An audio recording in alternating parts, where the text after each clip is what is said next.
The indigenous people of Biafra, IPOB, has distanced themselves from the self-acclaimed Prime Minister of Biafra government in exile, BRGIE, Simon Ekpa. Ekpa was arrested alongside 4 others by the government of Finland over terror-related activities.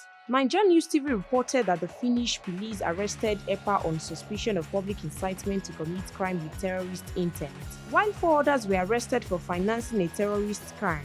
The detention demands are related to the preliminary investigation in which a Finnish citizen of Nigerian background born in 1980s is suspected of public incitement to commit a crime with terrorist intent. The police suspect that the man has promoted his efforts from Finland by means that have led to violence against civilians and authorities as well as other crimes in the region of southeastern Nigeria. The statement quoted the head of the investigation, Crime Commissioner Otto Iltunen, from the Central Crime Police as saying that the man has carried out this activity, among other things, on his social media channels.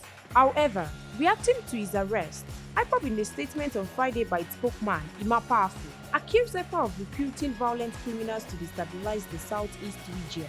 Ekpa noted that the infamous Biafra government in exile led by Simon Ekpa created a violence group known as the Biafra Liberation Army. IPOB, however, disowned him, noting that Ekpa is never a registered member of IPOB.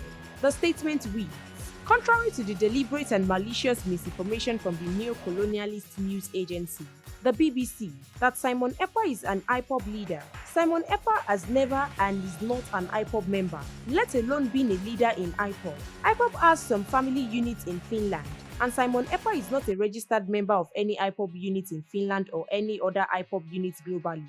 Mazi Nnamdi Kanu established IPOB as a peaceful movement to seek Biafra independence via a supervised UN referendum.